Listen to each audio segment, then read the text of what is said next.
Ir jauna vietiņa, kur mēs gribam pieslēgt šito radiatoru klāt, lai cilvēki varētu nākt un aptaustīt. Daudz vienkāršāk būtu montēt šos radiatoru stiprinājumus tad, ja mēs caurules vilktu pēc tam. Mūsu gadījumā ir jau pievienots, jau ir izvilkts caurules, kuru vietu vairs nevar mainīt.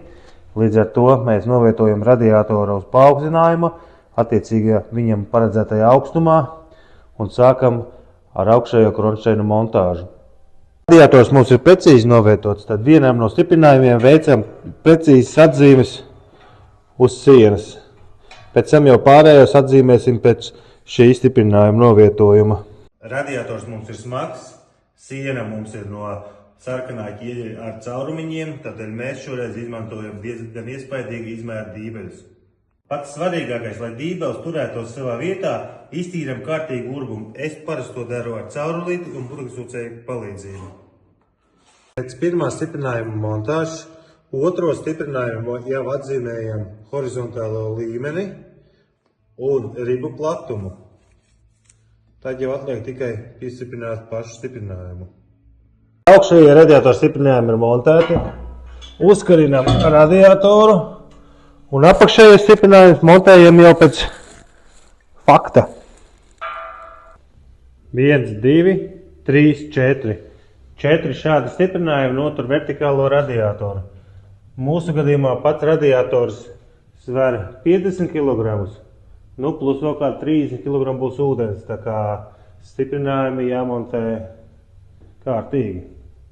Šauboties par sienu nestspēju, varat izmantot apakšdaļā arī kājiņas, uz kurām tiek uzmontēts radiators un augšdaļā sienas stiprinājums, lai radiatoru noturētu vertikālā pozīcijā. Mums uz vietas pieejama dažāda veida armatūra. Antracīta krāsa antracīta krāsas radiatoriem, baltā baltajiem, un tie, kas mums ir krāsotie, tiem, protams, vislabāk derēs chroma krāsa. Pie montāžas atceramies, notinam skrūvējamos elementus, lai montējot mēs nenoskrāpētu krāsu. Radiators ir pieslēgts, šeit ir turpgaita, šeit ir atpakaļgaita, vai ienākošais un aizejošais. Daudziem droši vien būs jautājums, kāpēc apakšā ir ienākošais un arī aizejošais apakšā, jo pārsvarā jau radiatoru slēdzam šeit un šeit, lai būtu pa diagonāli. Bet šeit noslēpums ir tajā, kad pašā radiatorā iekšā šeit atrodas starpsieniņa, izskatās viņš šādi, vienkārši iemetināts bleķīts. Un tad līdz ar to ir mums ienākošais, uztaisa ūdens pilnu loku un aiziet. Radiatora komplektācijā mums ietilps gan korķis, gan atgaisotājs. Patreiz esam atgaisojuši radiatoru, palaiduši siltumu. Kā redzams, tā arī ir, radiators izsilda vienmērīgi, līkne ir pa diagonāli, tikai pieslēgums ir smukāks, abi divi mums atrodas apakšā. Tad šeit mums ir starpsieniņi, tad pamēram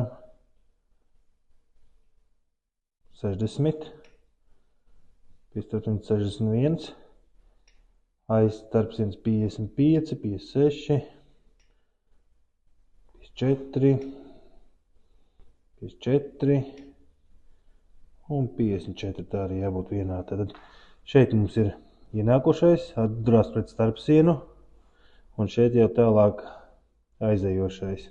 Taču radiatoru slēgums var būt dažāds, kā piemēram šī gadījumā no sāna, un tad starpsienas novietojumam būs jābūt pretējā stūrī zemākajā punktā. Starp citu, starpsienas apzīmējums būs izpakojot radiatoru šeit šādā veidā. Tiekamies Noliktavā Kraftlāgera, Brīvības gatve 403C.